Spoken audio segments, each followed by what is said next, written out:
It's really three major categories for myself right now is large multifamily.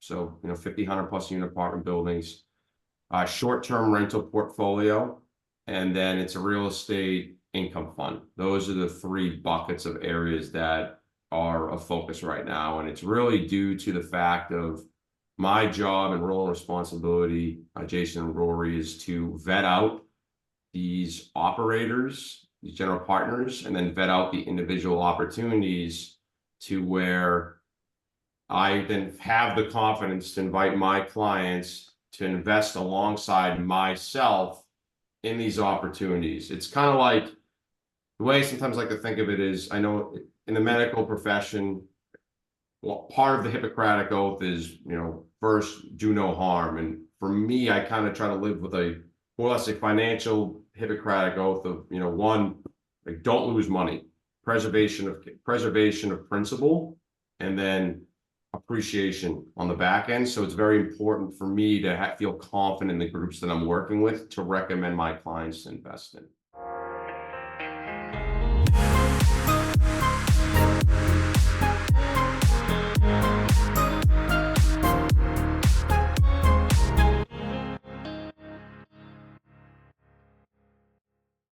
Welcome to the Real Estate Law Podcast. Thanks again for joining us for another episode. My name is Jason Muth. I'm with Pride Away Stays and Straightforward Short-Term Rentals. Our attorney and real estate broker, Rory Gill, is here. Rory, what's going on? Not much. We've got some doctor's advice today, and by that I mean advice for doctors. So if you are a medical professional, don't skip to the next episode. Yes, well, but if you're not a medical episode, you should listen to this as well, because a lot of what we're going to talk about today is still relevant to people that are looking to build up their portfolios, round things out. Maybe you're a working professional and you're looking for a way to invest some of your money in a little bit more of a passive way that you might not be involved with it on a hands-on basis. I'm up here on a very hands-up basis. If you're watching this on video, we're up in Guilford, New Hampshire today at one of our properties. We're getting a generator installed. So I have the woodsy look to me today, but our guest, Rob Natale, from the beautiful north end of Boston. Rob is in a professional setting because he is the professional. He's in an office right now.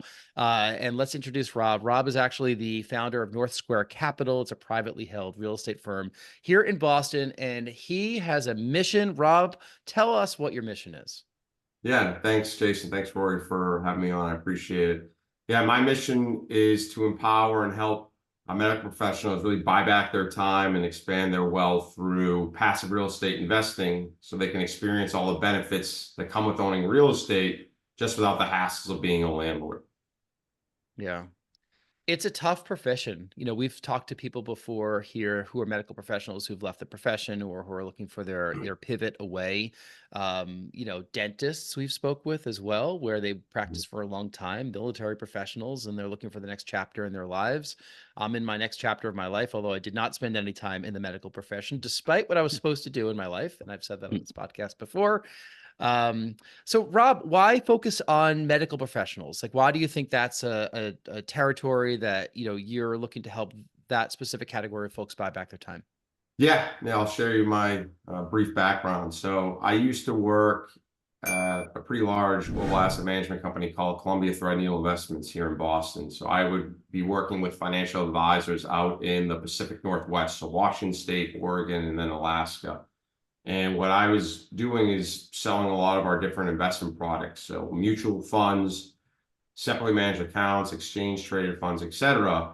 And I'd be working with a wide range of financial advisors as really sole practitioners, and then teams managing assets maybe as low as 20 million, all the way as into $4 billion, essentially almost like mini family offices. And what I experienced and noticed was these teams that were managing the billions in assets were utilizing different strategies that 90% of the population, I argue, wasn't even aware existed. It almost felt like kind of a good old boys club, the wealthy keeping amongst themselves. And one of those specifically is the real estate and real estate syndications, which we'll talk to about in a little bit. So I have 3 family members in the medical professionals, and I just noticed it was such a dichotomy from in that world where if a discovery is made for the betterment of others, that information is disseminated out to the masses. So everyone, again, it can be for betterment of all. In this world, it was just, it was very startling, my first exposure to that. And talking to my family, I always putting others before themselves at work, and they were talking about a lot of the headwinds, right, that they're experiencing at work between burnout, seeking better work-life balance, more and more dealing with insurance companies dictating how to care for their patients, and merger and acquisitions with contracts being renegotiated. So I just saw the toll it was taking on them professionally. And then I asked them, all right, what's your financial advisor doing for you on from a planning perspective? And it was more or less, 60-40 portfolio, an asset under management fee being collected of around 1%. And if the market's going down, it's, hey, we got to buy and hold, just stay the course. So I just saw how poorly the financial services industry was really treating my family. And it kind of came to a point between that and really experiencing that more often than not. And this isn't everybody, I want to preface that, but a lot of financial advisors do not look out for the best interest of their clients and take a true fiduciary responsibility. So it got to a point where I said, I'm not comfortable being in this industry anymore. I left, and then I started my company, North Shore Capital, to really help folks, again, like my family, get educated on these type of investment opportunities. So again, so they can buy back their time, so they can expand their wealth and try to retire and live a life on their terms. Mm-hmm.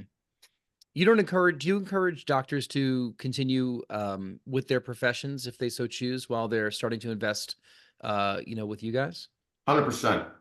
I feel that, right, physicians, doctors, nurses, everyone gets into that profession for a reason. It's to help people, really, like public servants. And what I have found a lot is, you've heard the expression, the golden handcuffs and burnout. And one of the ways to help that is you're not going to work because you have to, but because you want to. And that is a huge, for those who have ever experienced burnout before, that mentality shift is enormous. So I 100% say if they still want to practice, absolutely. And then if they want to look to go the private route and leave kind of from the public side to private, I also help to kind of talk and educate, put them in contact with folks that can help do that as well. Having gone to school for science and potentially going into the medical field, which I never did, so many years ago, we never thought about the business side of medicine. That was never really, you get into it because either you want to help people or have financial security for yourself or have a really high esteemed job, or, you're into science and this is a great way to, continue to flex, your memory and your muscle and help others along the way. But same in law school with, Rory, like they probably never talk about business, when these, highly skilled professionals are studying so many years and then they're entering into like the machine, and that machine these days is more of a business than ever. Next year it's going to be more of a business than it was this year. So I don't know if medical professionals are being trained that in high school, college, and then med school, but once they figure this out, that might be the light bulb that they're having where they're saying like, I want a different way. Yeah. Mm-hmm. And the other common aspect we have in these highly educated professions is just the staggering degree of student loan debt that a lot of these people come out of school with. And that student loan debt, even for a highly paid professional, can be a real drag that prevents them from taking life steps, that prevents them from investing. When it comes to investing, what's your recommendation for somebody who has debt? Do you pay it all down entirely and then start investing? Do you kind of do both alongside each other? I'm sure you've encountered this at some point working with medical professionals. How do you counsel them on that point? Yeah, so my rule of thumb, especially in the debt and the propensity of how high those interest rates can be on the debt, to take care of that first.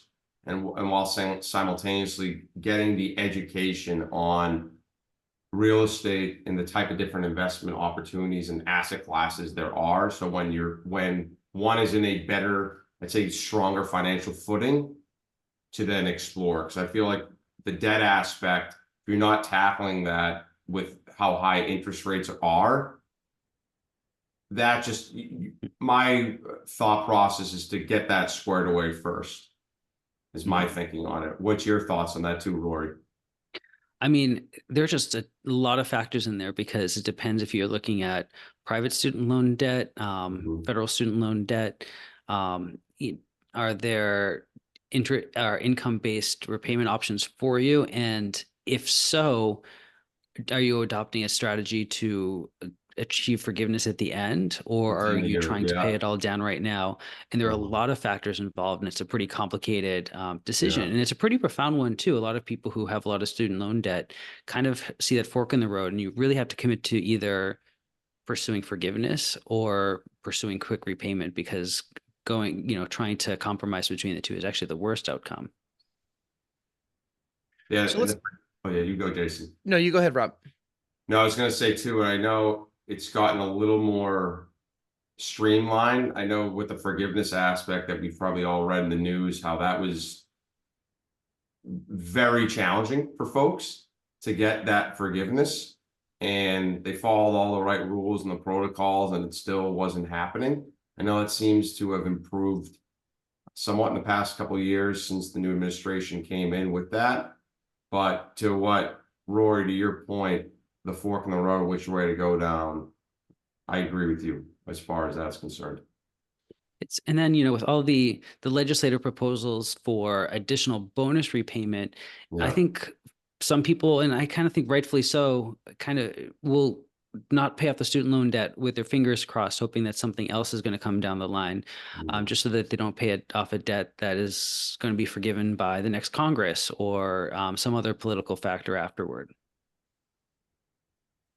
Talk about golden handcuffs. Those are political handcuffs. Yep. You got a lot of handcuffs. Yeah. Before we talk about the types of investments that you guys are focusing on, I want to hear more about the mindset of the medical professionals that you speak with, Rob. If somebody is curious to work with you, you're probably going to do some kind of intake call or some fact-finding call. What are the questions that they have? A lot of them are probably either experienced in working in syndications, or they're, interviewing you guys to see how you do it, or maybe they've never done it before. Like what's that phone call like?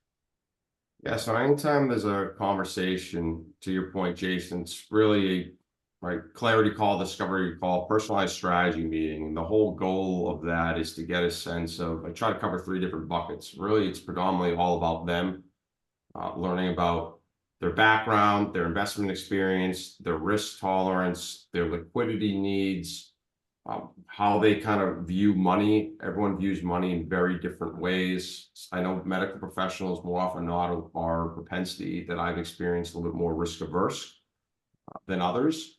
So that it's first getting that conversation to see, okay, is this even type of investing something that would be a good fit for them, right? That's number one. That's the most important thing we cover. And then it's really sharing what my background is, why I'm doing what I'm doing. And then the third is really talking about educational resources and what potential next steps would look like. So it's providing them an educational resource that I put together called Financial RX. It's how medical professionals win through passive real estate investing. It talks about the benefits involved, the risks, questions to ask specific, let's say, sponsors or general partners if vetting a deal on your own, and then sending them over a freedom metric calculator, which is to determine and help determine what number you need to be making in passive income in order to become financial independent. And for me, I define that as that income coming in passively covers all your living expenses. Mm-hmm. Do you find that doctors continue on with their practice once they really get involved with investing? Yes, I find, so this has been, it's kind of a couple different buckets. One, it's that route. Two, it's also those spending less time working, right? As opposed to maybe cutting that time in half to allow, spend again, more time with family. Maybe it's travel, focus on different hobbies or philanthropic missions. That word always kind of throws me off a little bit to pronounce it, but those type of components to do from a work-wise. So not necessarily just completely leaving. Yes, that does happen. There are folks in this real estate world who were full-time positions and have completely walked away and stepped away from that just to focus on real estate. My experience has been more or less taking back, not working as much as they were before. Um, Can you describe some of the tax benefits to medical professionals that continue working who also want to invest in this manner? Because I know things have changed over the years. Sure. Bonus depreciation is something that, is currently scaling down in terms of percentage. It might get, once again bumped up to 100% if it gets Yeah. passed through Congress. Maybe at this point when this episode comes out, it will have. But people were optimistic earlier in the year that was going to happen. But, back in the day when doctors used to invest in real estate, it was a complete tax play, as to why they do it. And I'm sure that some of that strategy is still relevant today. Yeah, so there's a couple different avenues of how that can work from a tax perspective. Like I think I mentioned to you, Jason, there's a variety of different asset classes that one can invest in the commercial real estate world. So if you want to offset, if there is a physician that's looking to offset their active income, right, with passive losses, right, oil and gas, that's an asset class where you can do that. I myself have not ventured into that space personally, but no, that is a specific asset class where you can utilize that. Now, in other asset classes, let's say multifamily, let's say self-storage, short-term rental portfolio, from the tax perspective, what you can do is every year, one is going to get a K1 because that shows that they have ownership in these property or properties. So normally from a depreciation perspective, there's going to show a paper loss on your K1. And what you can do with that paper loss is offset some of your passive gains that maybe you have if you're investing, let's say, in the stock market as an example, to try to help reduce some of your taxable income. Now, going back to your bonus depreciation comment, you're right, that is passed through the House and everyone's thinking, oh, this is going to go through the Senate, and it's just been hanging out there for a good bit of time.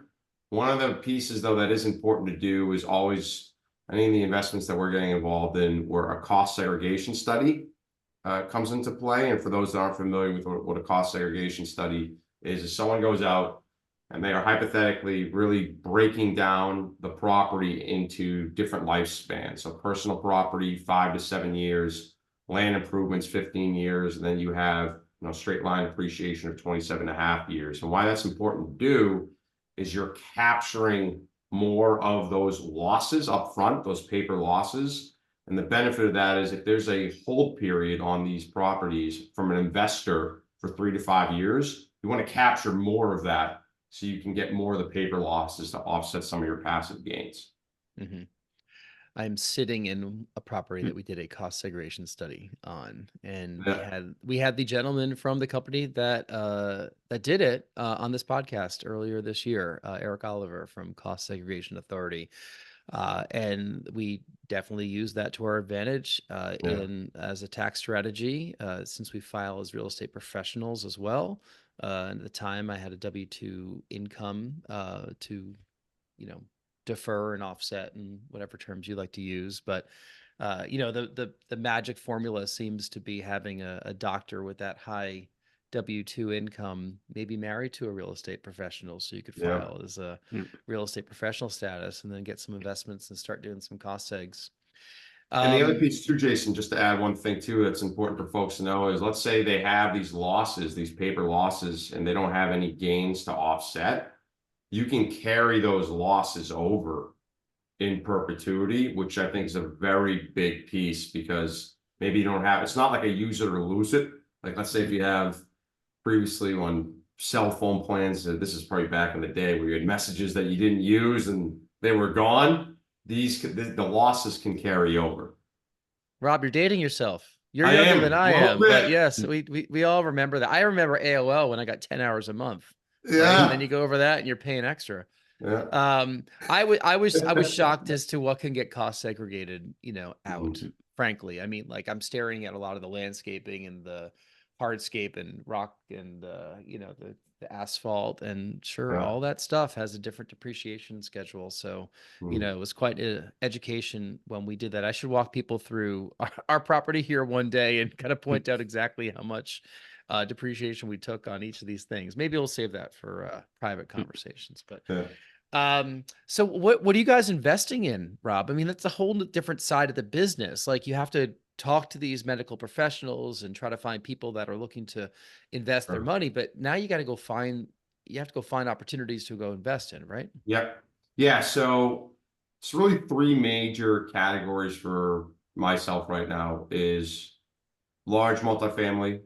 So, 50, 100 plus unit apartment buildings, short-term rental portfolio, and then it's a real estate income fund. Those are the three buckets of areas that are a focus right now. And it's really due to the fact of my job and role and responsibility, Jason and Rory, is to vet out these operators, these general partners, and then vet out the individual opportunities to where I then have the confidence to invite my clients to invest alongside myself in these opportunities. It's kind of like the way I sometimes like to think of it is, I know in the medical profession, well, part of the Hippocratic Oath is, first do no harm. And for me, I kind of try to live with a more or less a financial Hippocratic Oath of, one, like, don't lose money, preservation of principle, and then appreciation on the back end. So it's very important for me to feel confident in the groups that I'm working with to recommend my clients to invest in.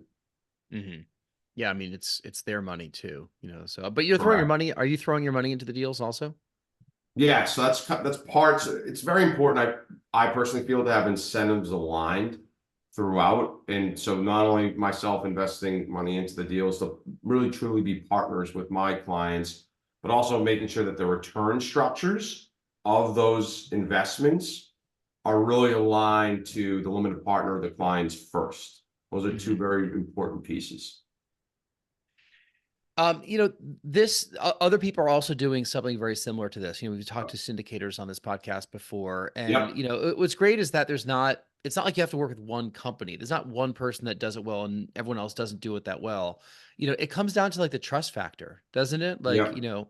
how much do they like the operator? How well are you vetting the people, where you're investing the money? How much are you staying on top of communication with your investors? Sure. Talk about some of the things that you've learned to differentiate what you're doing from some of the other, syndicators or people that are looking to raise capital, and why might that set you apart from some of the others, Rob?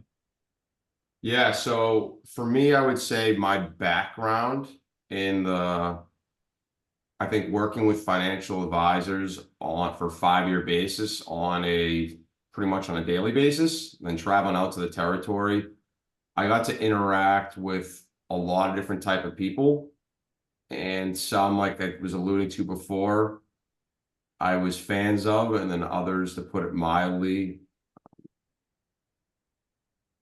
I would never want to work with them or deal with them again. So that experience when I'm talking with different groups and having that, I can get a pretty good, even without really digging into numbers, a good sense of people and individuals of, okay, are these good, I think, folks from a moral compass standpoint align? And then it's also asking types of questions of how do they handle conflict of interest, within their company, as an example. How do they handle that? Or how do they handle stress? Talk to me about an investment opportunity, or talk to me about an investment that didn't go as planned. What did you learn from it? What's been implemented since? It's really, for me, asking the questions that my clients might not even know to ask. The way I kind of, to give a analogy, it's the physician-patient, let's say, relationship. So let's say we've all gone and seen a doctor, and everyone, myself included, there's been questions that I should have asked during that appointment that I did not even think to ask, right? You don't know what you don't know.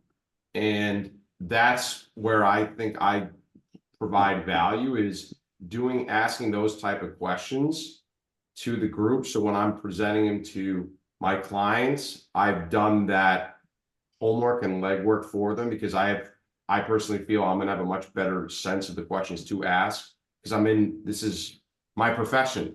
Right? This is what I do on the day to day. I love doing what I do, but so that's kind of where I would say there's some differentiating factors really putting that into play when vetting out the folks and the opportunities and doing really the proper due diligence.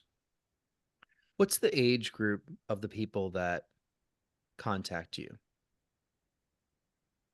I would say on average, you're probably looking to folks somewhere between 38, 39 to 56 to 58 Mm-hmm. on average, I would say. People, I think people find their way to wanting to diversify their income at various points in their lives. It could Sure. be it could be based on an acquisition at work, a layoff at work. It could be based on having a bad working environment. It could be just based on sound financial advice that has been given to somebody. Sure. But the fact that you kind of gave a good 20-year span that crosses generations, it crosses millennial and Gen X. Yeah. It's a lot of people that think about this. This isn't just people that are in retirement age that are like, what am I going to do for these last 10 years? I'm supposed to work until I collect Social Security, Mhm. but it's also, if you're hearing from people in their late 30s, these are folks that have only been practicing for 10 years, Yep. right? I mean, you come out of college, you go to med school, you're an intern for a few years, or 10, 15 years or something. And maybe they're coming to that determination that there might be a different pathway forward for the rest of their lives. Yeah, and I feel too there's starting to be more education around it as well. So there's a couple of great groups. The White Coat Investor is founded by Dr. Jim Daly. He's an emergency medicine doctor. He has annual conferences. Next year's in San Antonio. So this past year was in Orlando. And he really started the company back, I want to say in 2011, because he saw how Wall Street and financial advisors were providing really insufficient advice. So he really took it upon his own and he formed this huge community. It's about 68,000 plus, called the White Coat Investor. Then Dr. Peter Kim, he's an anesthesiologist. He has another group called Passive Income MD. Similar components, really trying to educate medical professionals to start exploring and thinking about a true passive stream of income. So like you could think of engine one is their W-2, the private practice, but then you want to have a second engine in case something happens to that first. And that second engine being starting to diversify and building wealth passively. Mm-hmm. One would think that hospitals would be supportive of this. Part I was thinking about this and saying, well, geez, maybe they're afraid that doctors are going to not want to practice anymore. I mean, COVID was brutal for doctors. I'm sure a lot of people are saying, I'm screw this, I'm done. Yep. But, one would think, and, corporate America probably disagrees with this based on, how they perceive employees these days. Sure. But you'd want your staff to be happy. You'd want your staff Yeah. to be fulfilled in their lives, and they're probably going to be better at working for you. I don't think everyone thinks that way, unfortunately, like from a management perspective. Do you ever get hospitals that welcome you in for like seminars for doctors, or is that just not a area that you think would be welcomed, for the lunch and learns? Yeah, so it's a good question because I agree with you 100% that not everyone I think thinks that way. And the way I view it is having an abundance mindset versus a scarcity mindset is the kind of the way I think about it. So to answer your question, yeah, I've reached out to a few hospitals to try to do lunch and learn, breakfast and learn, and I think partial too is to build that trust though as well. But also I can get a sense there is some hesitancy there just to what you're speaking about the component of, is there a fear that we might lose some of the staff? Because I know that's COVID, especially, that took folks left and they didn't come back, right? That was really a tipping point. But no, I mean, that's something though that would be, I know, very beneficial, for folks. Like I'm actively working on a webinar to do on LinkedIn which hopefully should be coming out, should be launching about 6 weeks from now, to do it even from a social aspect. So it's not going to be from a hospital and doing it there. It's doing a webinar, very high level, what it is, how it can help. And then if folks want to reach out and have that conversation, they can. Yeah. I just think I'm not a doctor. I shouldn't pretend like I know exactly what happens in the hospitals for the lunch and learns, but my perception is that it's mostly the drug companies coming in, trying to show the latest and greatest and, charm the doctors into prescribing it with their medical devices and medical, Sure. prescriptions, not necessarily, hey, how can you be financially free without doing work for us anymore? Yeah, that's it. Yeah. So Rob, you're here in the Boston area also. I mean, like it's one of the hotbeds of medicine in the entire United States. It's one of some of the premier hospitals are located here in Yeah. Massachusetts. I know that you mentioned that you have some family connections in the field, but did that help drive why you wanted to focus on this industry as well? Yeah, 100%. 100% was the driver really around kind of the focus in the medical space. Because again, it's see my family kind of going through what they go through. Again, like I mentioned, it's putting others before themselves, but just you can see the toll, you can see the stress, right? And like we talked about, oh, it'd be great if they did a lunch and learn or just something on financial education, and it's not happening. And then you have the whammy of if you're working with someone in the financial services industry, you're a financial advisor. Again, disclaimer, I don't think negatively of, I've met some great ones, but more often than not, I've met a lot that I absolutely not want to have managing my money, my family's money, anybody, and hearing them talking about even the fees they can collect for doing what it's very frustrating seeing that and hearing that. So that's what really said, this is like the focus, right? I can provide and operate in a financial advisory type of role and take this knowledge that I did learn. Again, 90% of the population does not know exists. Don't know exists. I'm sure yourself, Jason and Rory, you chat with other folks, right? And real estate and syndications. And for those out there who maybe not familiar with the syndication, you're pulling together limited partners together to acquire a property that you couldn't afford to buy on your own. And then you're relying on the general partner to execute the business plan. So between the return profiles, people think, what is this?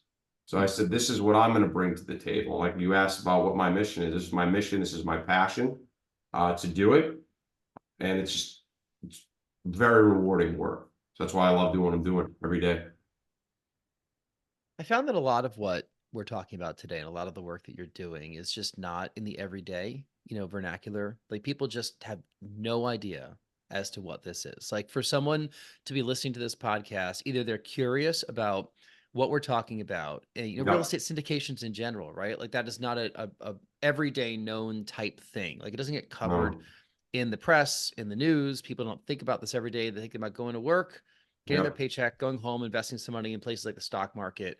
I think that for folks to have discovered this world, they have to go looking for it, right? There's no general education where there's awareness of what real estate syndications are. So you're part educating medical professionals and others, if you don't have to be a medical professional, you're educating people on what this is in the first place. It's your everyday and your everyday world, so know it really well. And, Rory and I have talked to plenty of people that are doing this type of work. We've participated in syndications in the past. We've never been a general partner on it, but like we're in that space. But it's almost like once you're welcomed into this world, or once you're curious about the world, then you open the door and you see so much information out there and you see lots of opportunities, but man, people don't even know where the door is. Yeah. And another thing to think, and for those out there who are working with a financial advisor, you should even, I always say to ask, right? A lot of these firms, okay, let's say especially if it's it's a smaller team or just a sole practitioner, right? They more likely than not, on their platform, they don't even offer this type of investing. Okay. So if they don't offer this type of investing, they're not going to talk about it with you, because then if they do, you might take some of the money that they manage, invest it with somebody else, and then at the end of the day, though, that's going to impact how much they make, right? They're getting paid, but again, we can say the 1% average asset under management fee. Taking money from that pie and going somewhere else, that's going to impact their income. So it's a huge conflict of interest. And anytime I brought it up and folks have asked their advisors, the predominant response has always been, oh, they've told me it's, it's very risky and this and that type of deal. And my response, and yes, it can be. I mean, there's risks in any type of investing. In real estate syndication, there are risks involved in that as well, like any type of investing. It's all about doing the risk mitigation, right? And measuring out what risk is there, how can we mitigate that risk in the investment to see if it's a good fit. So it's very unfortunate, but it's very common. Mm-hmm. I think on a related note, where we have conventional financial education, it focuses a lot on the tax advantage accounts, IRAs, 401ks, 403bs, and the like. And I think professionals may have a better grasp on what those accounts are, but those accounts have trade-offs. You're locking your money up until retirement age. There's a limited amount of things that you can do with them. What's the rightful role of those accounts as part of somebody's investment portfolio? And when should somebody deviate from investing heavily in those accounts? So I don't know if there's necessarily a pure black and white answer to that. What I can say, though, is, and echo a little bit what you said and elaborate on a 401k, at the bare minimum, you put in what the company's going to match, right? Is the way, bare minimum. And because but then find out what the company match, and then find out how long until that's fully vested, meaning that money is more or less yours. Some companies, it's a kind of a structure where it's 20% each year for 5 years. Some companies, it's, hey, the minute we put it in, it's yours. Bare minimum, put that in 100%. Because if you think about it, it's almost like more or less like free money that the company's contributing to your, like you said, 401k, 403b. Now, as far as the limited investments, you're right. That is one of, I'd argue, a pretty big drawback, let's say, in a 401k, is you might have 10 to 15 different investment opportunities in there. So it's very limited. What I tell folks to look at, to see, is about doing what we call an in-service distribution, right? So if you have an old 401k, right, at a previous employer, tell folks you should absolutely roll that into a self-directed IRA, because then you can invest across everything under the sun, including real estate, commodities, etc. Now, if you're with your current employer, and let's say you're not satisfied with the investment opportunities in there, you're not necessarily satisfied with even the fees associated with those investments, to find out if you can do something called an in-service distribution. And essentially what that means is you have the ability to roll your 401k out of the plan while you're still with that employer. We offer it about 65 to 70% of employers across the country. But I know I've talked to a few folks that have looked to explore that because they've just been very dissatisfied, and also their match was not very advantageous. So again, losing out in the match versus having the ability to invest everywhere or somewhere else, like that arbitrage opportunity made more sense to leave versus getting the match from the company. If they even match. Not correct. Companies do that these days. Correct. I've certainly worked for some that have matched just as you've described it, and I would max out. And then the ones that didn't match, I still maxed out. Yeah. Maybe I shouldn't have, but I did. It was good to have that money and put it away tax-free. But sure, maybe I would have done something different with that money right now. But all good strategies.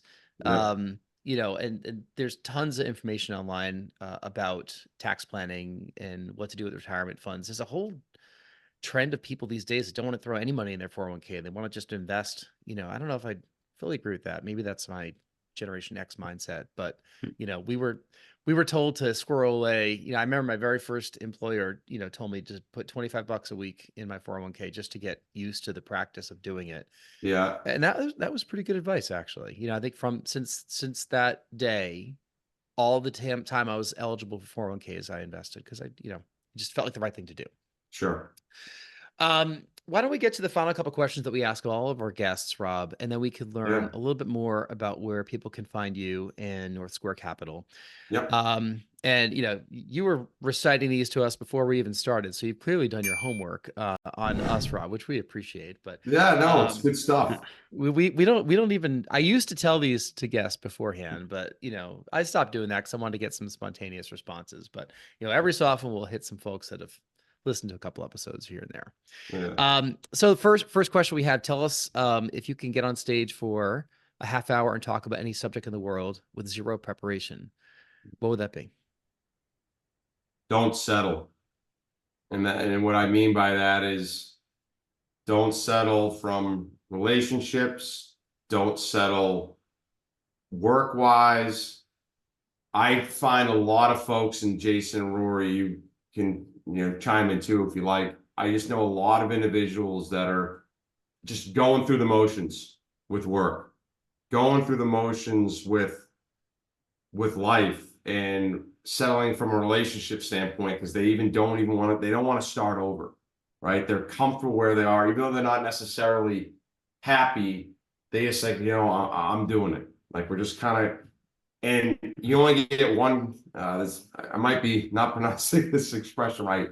You only get one crack at the egg, right? You only got one crack at life. So I feel like if you get that one shot, you should be doing something that you're extremely passionate about and waking up every day excited and ready to go. And that includes both professionally, includes both personally. If you're spending time with your significant other, like it's so important, I feel like, because then that just happiness breeds, I feel, happiness. And then the same thing, the negative sentiment can breed negative sentiment. And I would talk to people about that and even share my journey about what I'm doing and how being open-minded to things. Like I didn't necessarily think I would ever be doing what I'm doing, and it just happened. It organically happened. As I don't come from an entrepreneur background myself, from a family-wise. So this just organically happened, and part of that was just being open-minded to it. And that's where it ties back into not settling. And one crack, live your life the way you should be living your life. That's what I would talk about. That's awesome advice. I think it dovetails into the next question also. I was going to ask a follow-up, but I want to hear your answer to the next question because it might actually answer that follow-up. Yeah. But tell us something that happened early in your life or career that impacts the way you're working today. Oh yeah. So I think we've touched on a little bit, but what impacted me earlier in my career was getting the exposure to these, especially the large teams in the financial services and financial advisory role. I think I use that expression, the good old boys club, and these strategies that 90% of the population just has no idea existed. And then combining that component with what was going on with my family, and again, how they were being treated by the financial services industry and all the headwinds they were finding out at work. And just marrying then those two together to where I thought I would stay in that world initially and say, I'm going to go up kind of the ladder and then, wholesale and just work with advisors on a daily basis, live in the territory full time versus traveling out every 2 to 3 months for a week. And no, that completely shifted my mentality, my thinking, as far as I'm not doing this anymore, and led me to what I'm doing today. Rob, where'd you grow up? I grew up in Sharon. Okay. For those not familiar, it's the next town over from Foxborough, where the Patriots play, and home to Crescent Ridge, voted best of Boston for ice cream. Great ice cream, and for any ice cream fans out there. We've grown partial to Haji's in our area in Newburyport and Salisbury or Amesbury. I don't know where they have them, but well, if we're south of Boston, we will check out ice cream there. Sharon is a beautiful community. Lots of great communities down near that Foxborough area. Where do you send people when they ask where to go have dinner in the North End, which is where you're living now? Yeah, so my favorite right now, it can be tough. Make the reservation early in advance, but it's a place called Carmelina's. The reason why I really like it is the trifecta. The food is delicious, get good portions, and it's priced, I feel, right. It's not like you're spending $60 for a loaf of bread. Like, it's those three components that's my favorite. And also for dessert, for pastries, modern is the way to go. I'll argue modern all day. And then they actually do have an ice cream place there called the North End Creamery. Very good ice cream there. The owner's name is Sanders. Spectacular. Ice cream connoisseur, Rory. I didn't know this. Well, I'm a big food guy. I love food. That is, I'm a massive, I love to eat. And I just love food in general. So that's kind of where that comes into play. Rory, should we talk about the controversy of outdoor dining in the North End, or no? Should we not go down that road? We can come back for another whole episode on that. Yeah, literally, that is a whole other story, right? Let's reserve that so we don't dive down into local politics. Final question. Tell us something you're listening to or watching or reading these days. Yeah, I just finished reading a book. It's called, I've been familiar with the principles and huge believer of them. It's Keith Ferrazzi. It's called Never Eat Alone. And really what that book highlights is truly how to, I'd say, properly network, both on a personal and professional level. And it's not about what's in it for me. It's enriching the lives of everybody involved and really looking to, again, it's the abundant mindset to try to help others succeed. And then your success will come. It's really that mentality. I like the way he's written it. I'm a big believer in the mindset, and I like kind of reading books that kind of talk about it in different ways, because I think it's very important to think that way. Again, the abundant mindset's the way to grow. It's the way to impact others' lives. And again, it's the book called Never Eat Alone by Keith Ferrazzi. Yes, I have heard of it. I do agree with the principles of the book. There is a degree of solitude that I like at times. I used to travel a lot by myself when I had not leisure, but professional travel. Sure. And I got so used to it, and I was working for somebody at the time, so I didn't really have the mindset of entrepreneurial spirit and needing to figure out how I could help someone or vice versa. So I kept to myself a bit. I like my own time. Maybe that's the only child in me, but I've seen people talk about going to conferences, and like, especially if you're going to go to a conference, like, definitely don't eat by yourself. Like, always get a drink with somebody if you can. Like, you never know who you're going to talk to. You're all there for the same reason, so you might as well just grab a conference buddy and get to know somebody new. But it's tough for some people. It is. I mean, Rob, you clearly have the you're an outgoing guy, so I'm sure you don't mind doing that, but belly up to the bar in the North End and say hi to somebody new. I would say yes to what you're saying. It is definitely can be more right, introvert versus extrovert, and the different disc profiles. Like, some will go to that, and that can be a draining activity for them. I think what I would say too is, if you have the ability to do, for folks where that might be more of a challenge, if it's possible to do even maybe some research on fellow attendees, to maybe even get a sense of who maybe I would mesh with more than others, if that's a possibility to do that type of homework, for sure, is kind of one of my thinkings along it. And then there's a book about, and I'm drawing a blank on the title. It's a book about 92 ways to talk to anybody. So it's a way to even have the name of it. It's something around that. If you Google that about the 92 ways to talk to anybody, it's kind of ways to just engage in a quick type of conversation. I personally have not read it, but I've heard of others who are a little bit more on the introverted, side of the spectrum. And it's a quick way to even maybe start a quick dialogue with somebody. Guessing it's How to Talk to Anyone, 92 Little Tricks for Big Success in There it is. Thank you. The power of Google. I knew it was along those lines. Speaking of which, you don't have to Google Rob. We have a link to his website right here in the show notes. northsquarecapital.com is where you could find him. What's an easy way to get a hold of you? LinkedIn, Instagram, go to the website. What do you? Yeah, so you can go to the website. There's a contact page. I'm pretty active on social media between LinkedIn and Instagram, Rob Natale. And then there's a couple educational resources that readily available. I think one I mentioned both actually is the Free Metric Calculator, really how to calculate what you need to become financially independent. And then an educational resource called Financial RX Playbook, how medical professionals win through passive real estate investing. I can give you at least an overview to read through and get a sense, hey, I want to learn more about this type of investing, and then happy to chat with anybody. Excellent. Rory, we can get a hold of you at rorygill.com. Is that right? That's right. So if you want to connect with me and see the different ways I can help you out, just go to rorygill.com, or you can check me out at my law practice. That's Urban Village Legal, urbanvillagelegal.com. All right.